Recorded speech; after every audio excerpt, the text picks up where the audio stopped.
Muy buenas noches, estimados estudiantes. El día de hoy tengo el gusto de volver a encontrarme con ustedes para hacer la presentación de la siguiente sesión de clase.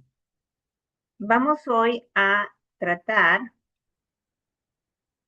acerca de los estudios en epidemiología de tipo no observacional, ¿sí?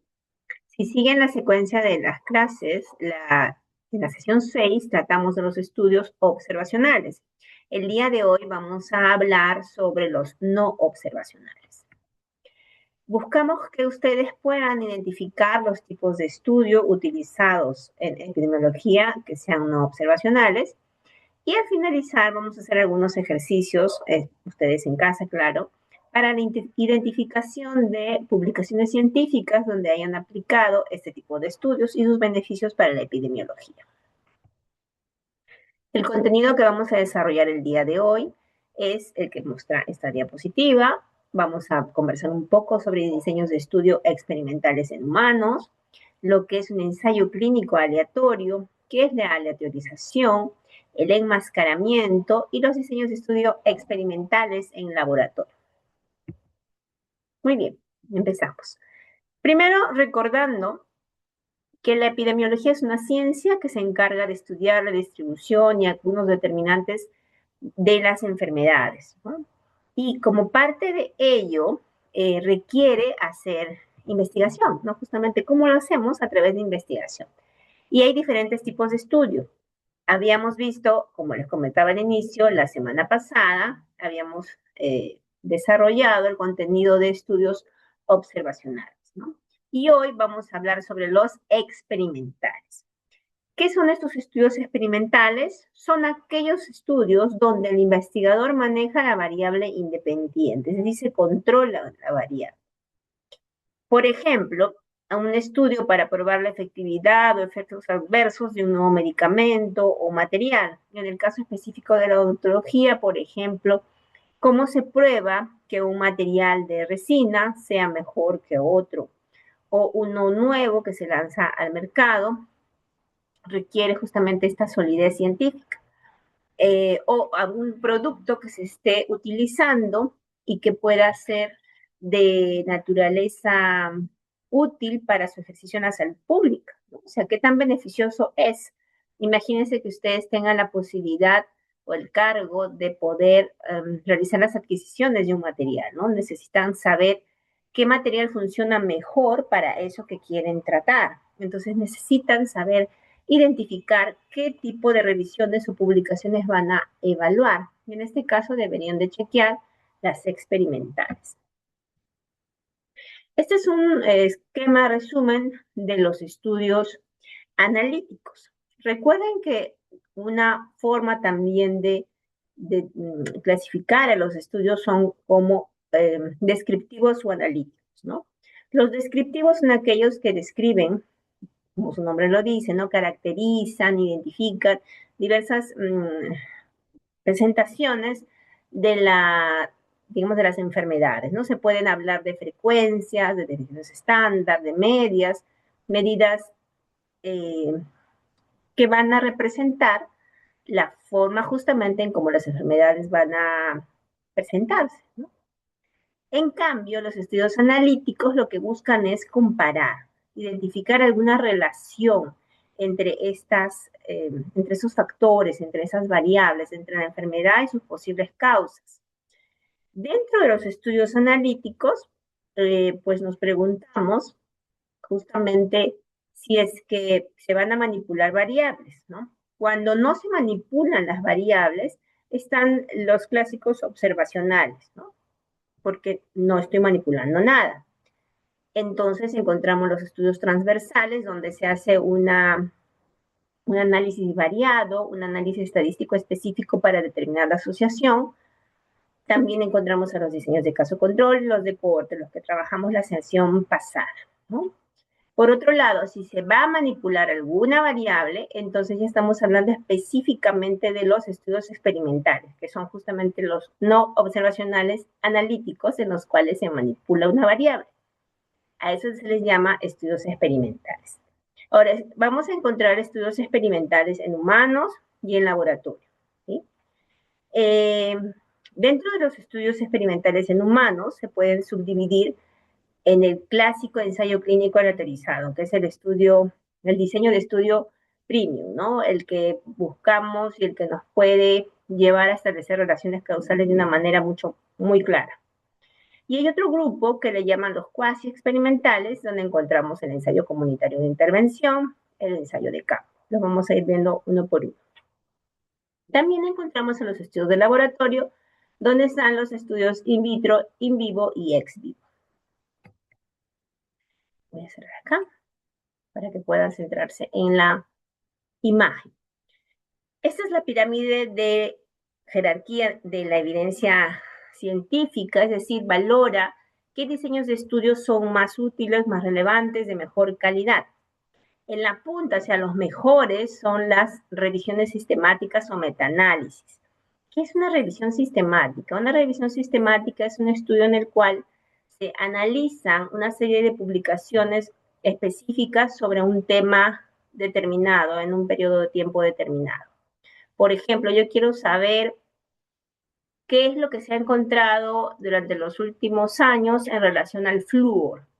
Ahora, al efecto preventivo del flúor, por ejemplo.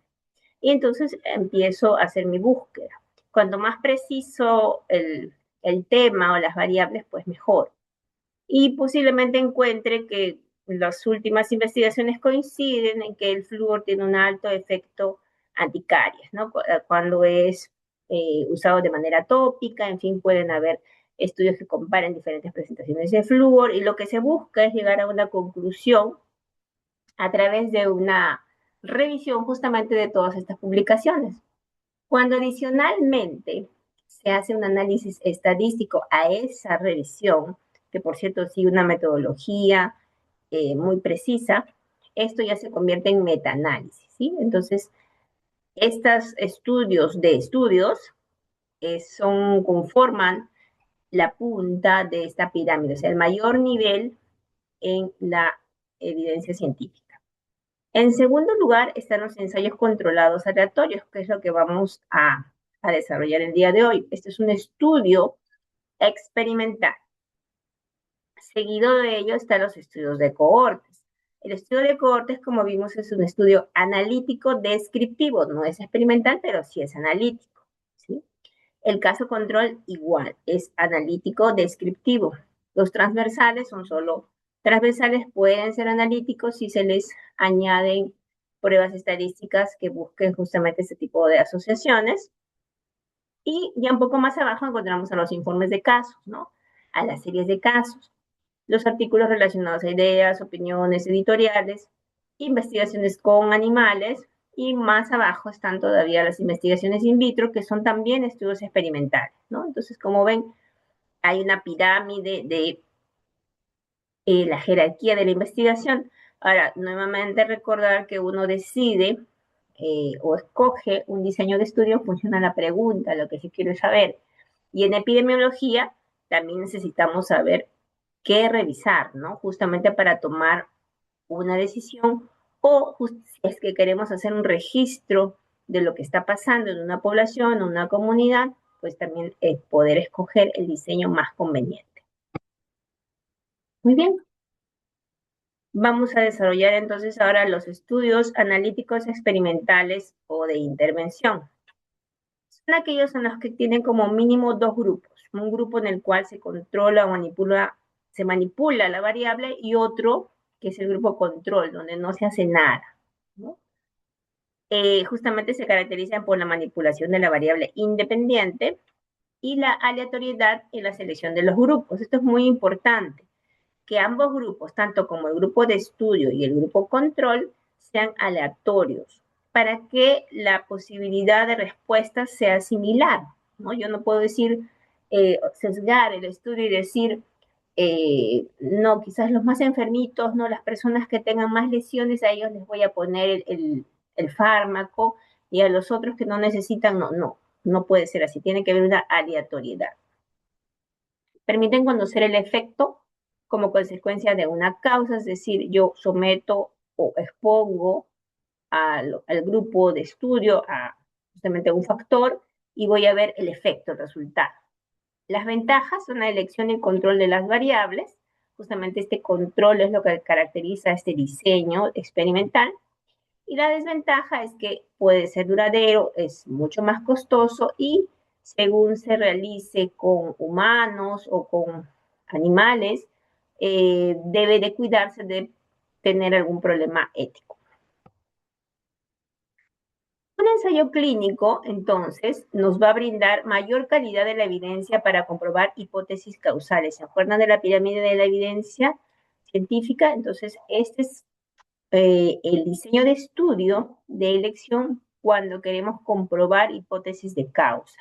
Justamente porque al yo controlar todas las otras variables y solo dejar ese supuesto factor causal como el que desencadena la enfermedad o la condición, entonces me estoy asegurando que efectivamente sea así y no sean otros factores los que están influyendo en el resultado, ¿no? O sea, yo controlo el ambiente, selecciono digamos, establezco los criterios de inclusión, exclusión y voy a poder medir realmente el efecto de la variable que yo estoy buscando.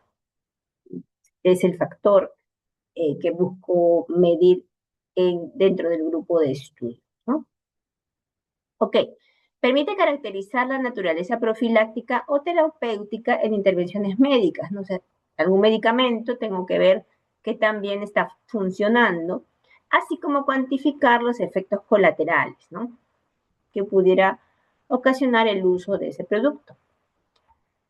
Entonces, ¿cómo es el proceso para el desarrollo de un ensayo clínico? Pues existe una población de estudio, ¿no? Por ejemplo, hablando de flúor, voy a ver los efectos eh, de ciertos niños con alto riesgo de caries. Pero yo necesito establecer criterios, no deben ser niños que no tengan tratamientos de ortodoncia, niños que tengan un rango de edad X que me haya sido establecido según evidencia. Es decir, voy estableciendo algunos criterios de inclusión o exclusión, ¿no?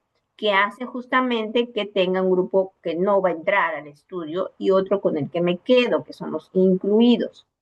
Además, obviamente, este grupo tiene que firmar un llamado consentimiento informado, que es básico para todo tipo de intervención médica y mucho más cuando estamos hablando de un estudio, ¿no?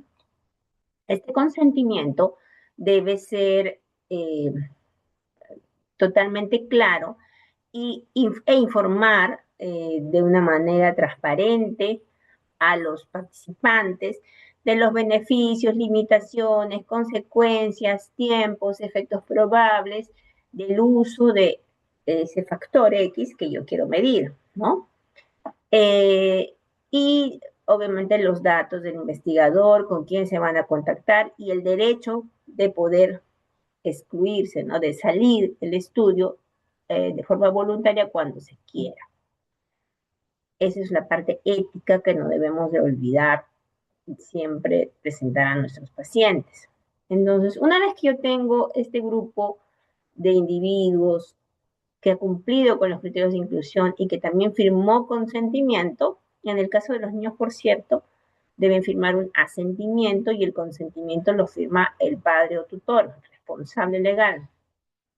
Entonces, dentro de este grupo, luego yo qué hago, voy a aleatorizar, ¿no? Ahora vamos a ver qué es aleatorización específicamente, pues esto es como un chocolatero, ¿no? Voy a darle vueltas a la ruleta y sale el primero, se va para los expuestos, los números tales se van a los no expuestos, es algo aleatorio.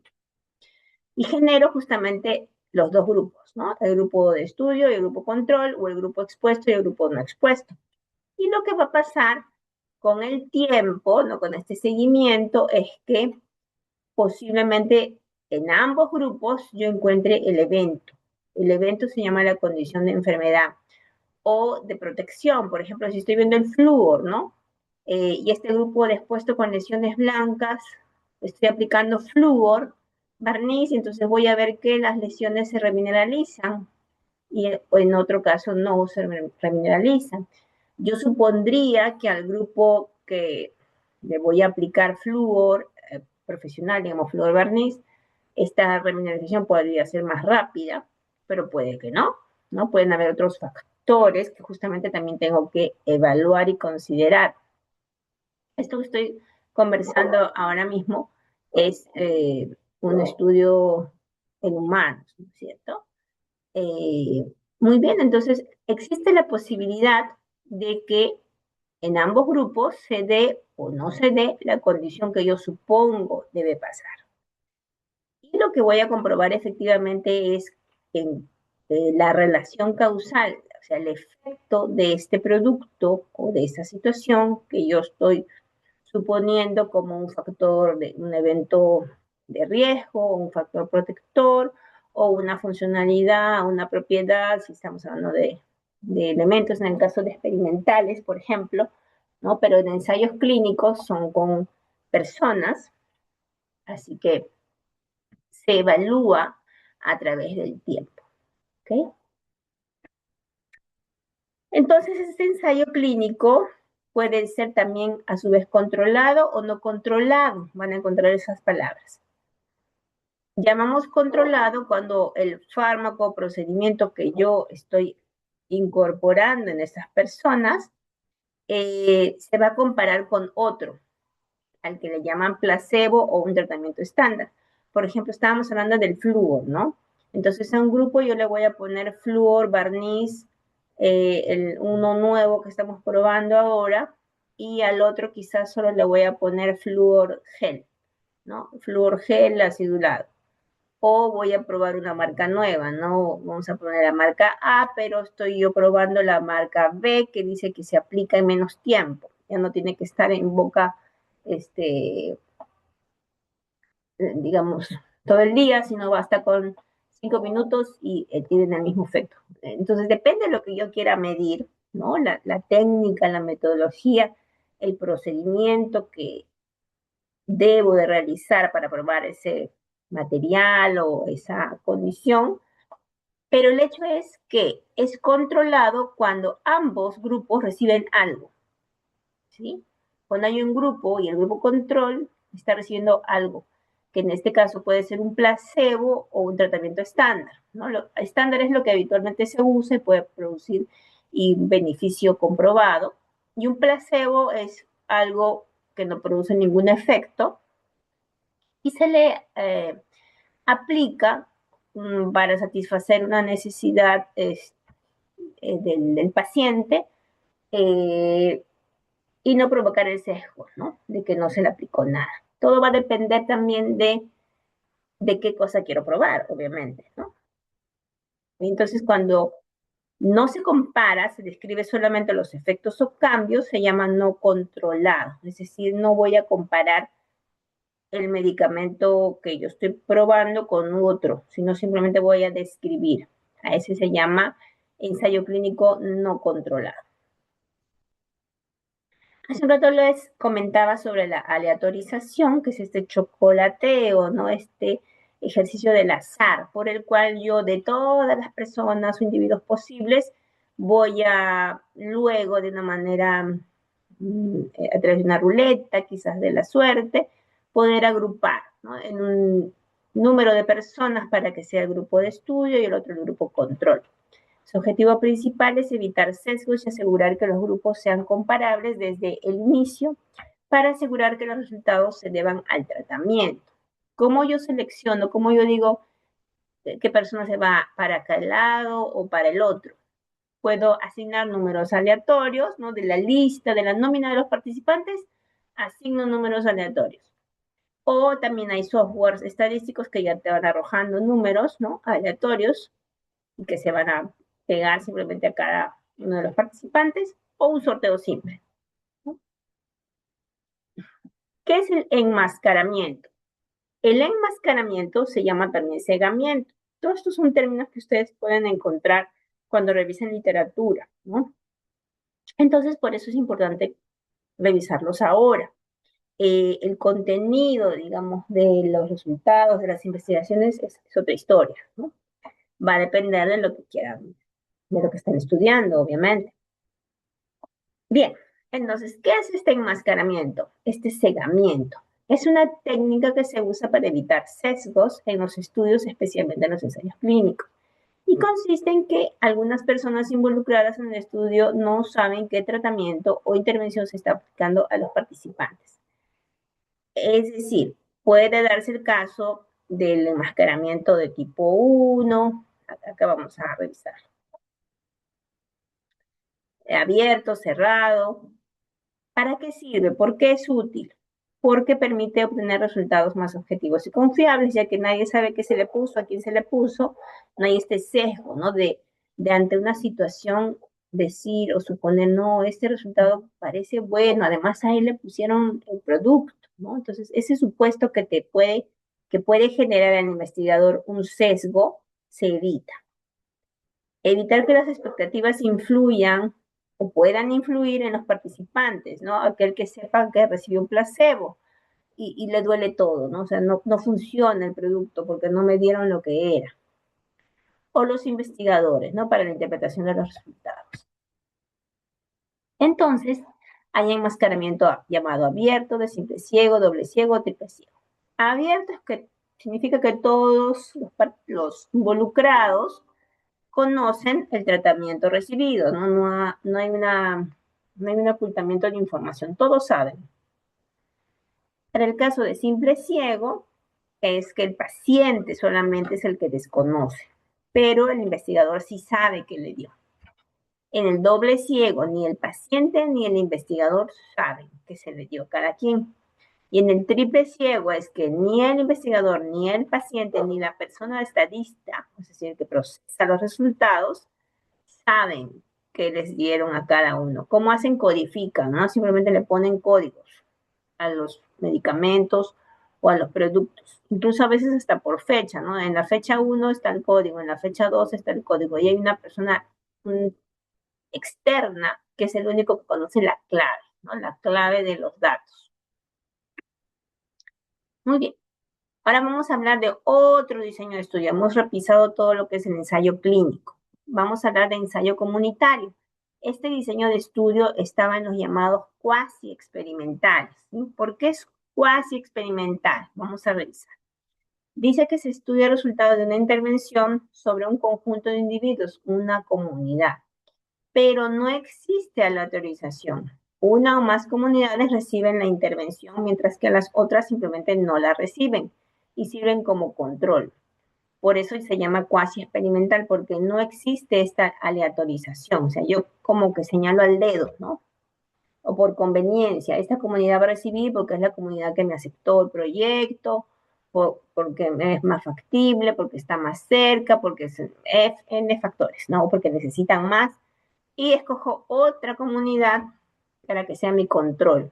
Entonces no hay esta aleatorización. Y esa elección, eh, digamos, por interés del investigador puede producir un sesgo. Entonces, por eso mismo le llaman cuasi experimental.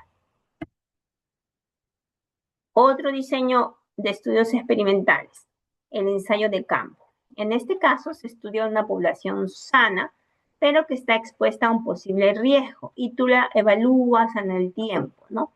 Y se hace cuando la frecuencia o cuando existe una frecuencia baja de enfermedad. ¿Okay? Entonces, es otra variación. En este caso estamos hablando de una población sana, pero expuesta a un posible riesgo y se va a evaluar el efecto de esta exposición.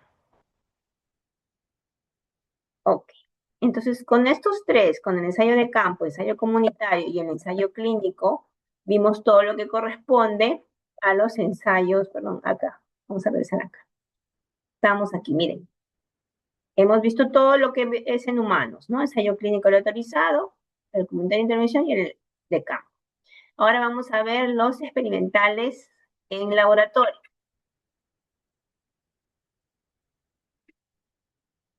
Ok.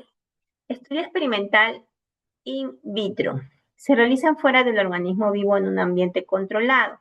Controlado, llamado así justamente porque el investigador controla, manipula, registra, eh, tiene todo estipulada en función a los factores que puedan influir en la respuesta, ¿no? Y usa una serie de elementos, como por ejemplo tubos de ensayo, placas de laboratorio, cultivos, por ejemplo. Generalmente miden propiedades, ¿no? Propiedades o respuestas ante un determinado elemento. Ejemplo, probar la resistencia de un material dental o el efecto de una sustancia sobre bacterias en laboratorio, ¿no? Es muy común este tipo de estudios en odontología justamente para ver las propiedades de los materiales, ¿no? Que usamos muchos materiales en odontología y esto es una manera eh, muy frecuente para valorar la calidad de ellos.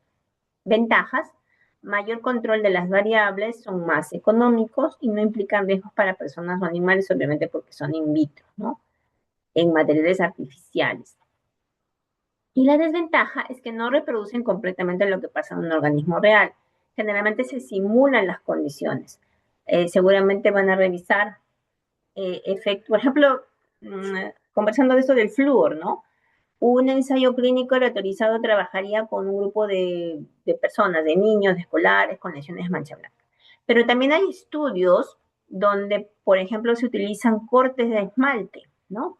Y los desmineralizan primero y luego lo exponen a ciertas concentraciones de flúor u otros productos para ver la remineralización. Y todo es in vitro, es decir, no hay ninguna persona, sino son trozos de esmalte y de diente, ¿no? Incluso a veces no de diente humano, sino de diente bovino. Todas esas condiciones pueden finalmente sesgar de alguna manera la respuesta o la conclusión final, ¿no? Pero se, se entiende que son una manera ya común, ¿no? Estandarizada, de protocolos estandarizados para poder medir algunas propiedades de los materiales dentales. Otro estudio, miren, este era in vitro y este es in vivo. In vivo significa en un ser vivo. Se realizan dentro de un organismo vivo, como personas o animales. Evaluar cómo funciona un tratamiento dental en pacientes reales. Por ejemplo, resultados más cercanos a la realidad, permiten ver efectos complejos en el organismo, pero pueden ser más costosos, requieren mayor control de consideraciones éticas y hay un menor control de las variables, obviamente porque estamos tratando con personas, ¿no? O animales, pero son experimentos en seres humanos. Y el ex vivo significa fuera del organismo vivo, pero usando tejidos u órganos que se mantienen en algunas condiciones similares a las naturales. Es decir, toman parte de estos, de las personas, no sea un tejido o un órgano, y con eso se hace el experimento. Por ejemplo, usar dientes extraídos para evaluar células madre, aquellas que conserven tejido mesenquimal viable, ¿no? Son estudios recientes que se están haciendo, bueno, no tan recientes, pero digamos dentro de una tendencia nueva en las líneas de investigación, que tiene como ventaja, ¿cuál? Ser más realista que el in vitro, ¿no? Porque el in vitro es todo artificial, o por lo menos no hay ningún tejido completamente vivo. Ahora, en el caso del esmalte, claro, hay observaciones porque es un tejido casi 100% mineral, ¿no? Entonces, ya vamos cayendo en cuenta de que es importante analizar en detalle cuál es el estudio experimental que se ajusta a lo que queremos medir. Ok, entonces el estudio experimental ex vivo tiene mayor control que el in vivo y no implica riesgos directos para pacientes, ¿no? Porque solamente usas una parte de ese tejido, de su tejido, ¿no? Las desventajas: cuando el tejido no está completamente en condiciones naturales, obviamente va a disminuir su tiempo de vida útil y no se observan respuestas completas del organismo. Por ejemplo, la inflamación. Tú puedes trabajar en cierto tejido, ¿no? Pruebas ciertos materiales, pero la respuesta inflamatoria del humano, ¿no? No la vas a notar. Por eso es que esa sería una desventaja, ¿no? Muy bien, entonces estos eran los estudios experimentales ex vivo, in vivo, in vitro. Y ahora vamos a hacer un pequeño ejercicio. Bueno, este era para un trabajo en aula, pero la indicación es la misma. Vamos a identificar en base a las imágenes, a qué diseño de estudios no observacionales o experimentales pertenecen las siguientes publicaciones científicas. Esta es la primera. A ver, revísenla.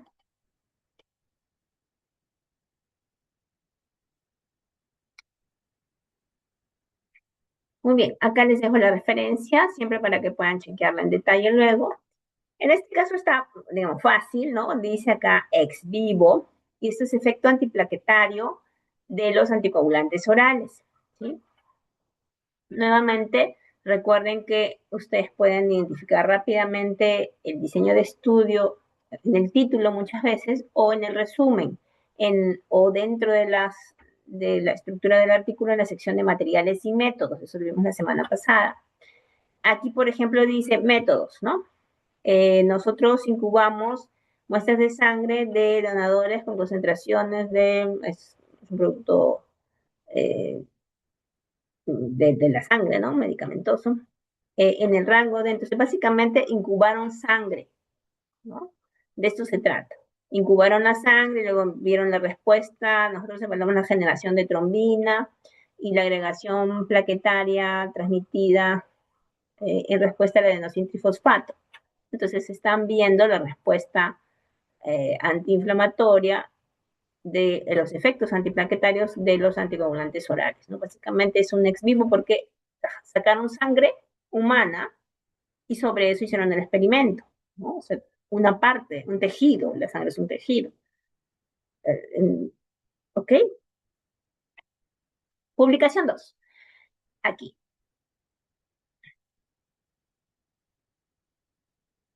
Primero veamos el título. Igual nos ayuda mucho, ¿no? Dice in vitro.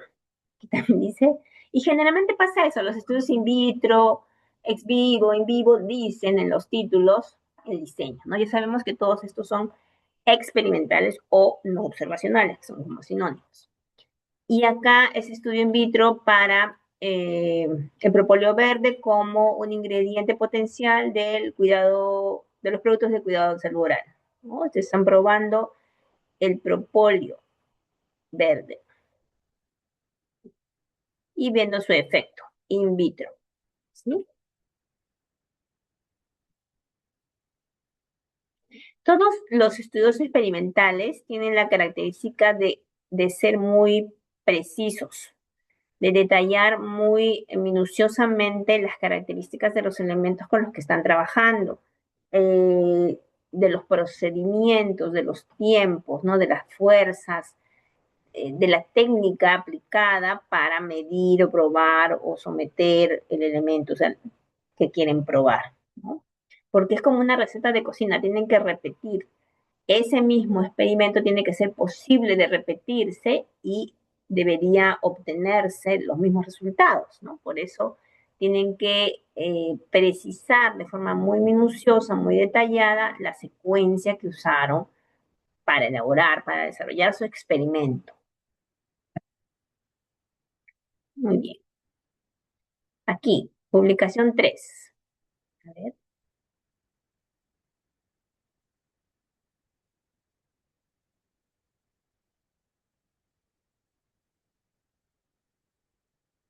Dice, impacto de un protocolo de cuidado en salud oral sobre los resultados de salud en pacientes con cáncer. O sea, han hecho una intervención de salud oral y van a ver sus efectos en pacientes con cáncer que han sido sometidos a radiación o quimioterapia, ¿no? ¿Qué diseño de estudio será? Pues vamos a chequear, pero ya sabemos que están sometiendo a un grupo de personas a algo, ¿no? Entonces es un ensayo clínico. Este estudio tiene como propósito determinar la efectividad del protocolo de salud oral, de la intervención del protocolo de salud oral en la salud oral y sus complicaciones. El grupo experimental recibió este protocolo y y el grupo control recibió cuidado en salud oral estándar, ¿no?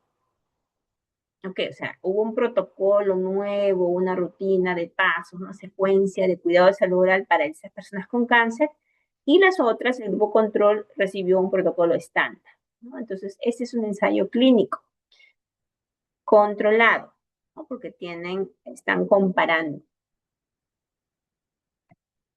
Publicación 4.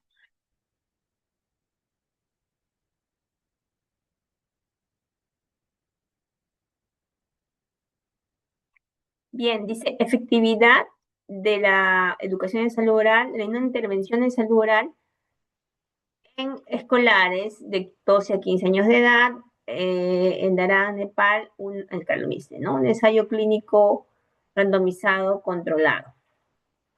Dice, un randomizado controlado ensayo fue conducido con grupos paralelos de 12 a 15 años de edad, escuelas con niños de 12 a 15 años y con 120 en cada grupo.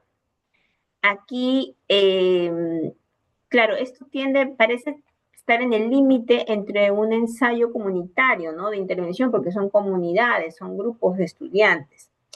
Entonces, en muchos casos, justamente para aumentar la calidad de un ensayo comunitario de intervención, se busca controlar mucho más las variables, ¿no? Por eso dice acá aleatorizado, por eso le ponen, miren, randomizado, ¿no? Aleatorizado. A veces chocolatean, ¿no? Justamente tienen dos escuelas, pero la intervención lo hacen de manera aleatoria. Vamos a suponer que en una escuela 1 pueden poner dos aulas con un programa y dos otras aulas sin programa. Entonces, tienen de ambas situaciones en cada grupo. Entonces, ya van a mejorar el diseño y ya suben a un ensayo controlado y aleatorizado, ¿no? Y ya no es un ensayo comunitario de intervención, o sea, controlan mejor las variables. Muy bien. ¿Cuáles son nuestras conclusiones entonces? Los estudios no observacionales o experimentales son aquellos donde el investigador puede controlar o modificar las variables en poca o gran medida. Eso es lo más importante. Los ensayos clínicos controlados, o el ensayo clínico controlado es el diseño por excelencia, aquel que puede comprobar relaciones causales y permite evaluar la utilidad de una intervención en salud. ¿Sí? ¿Se acuerdan que está en la punta de la pirámide? Sobre él solamente están los metaanálisis o revisiones sistemáticas. Y tercero, la toma de decisiones dentro de epidemiología debe valorar la calidad y el nivel de jerarquía de información, ¿no? Que se ha obtenido, viendo la fuente, revisando, porque también hay cierto tipo de publicaciones donde las ponen un título muy llamativo, ¿no? Y ustedes leen nada más la conclusión, pero pero si no revisan el diseño, podrían no darse cuenta de que ese diseño no permite conclusiones como las que quizás encuentren. Entonces es importante que estén capacitados para poder discernir de información que es realmente válida a todo nivel, ¿no? Y por eso es importantísimo revisar todos estos contenidos. Muy bien, y acá solo les dejo una frase, dice: la falta de acción alimenta las dudas y el miedo, y la acción alimenta el coraje y la confianza. Todos podemos tener dudas, es normal, hasta es bueno tener dudas, ¿no? Pero tenemos que hacer algo contra ellas para pasarlas, para ya no quedarnos con la duda. Y el miedo lo mismo, muchas veces para diferentes situaciones tenemos miedo, que no es malo, puede ser un estímulo, ¿no? Para lo que sigue delante, para esa acción, y basados en que en su coraje y confianza en todo nivel, en su profesión, en su vida. Así que les deseo éxitos y eh, espero que todo haya quedado muy claro dentro de esta sesión. Buena semana y bonito día también. Hasta luego.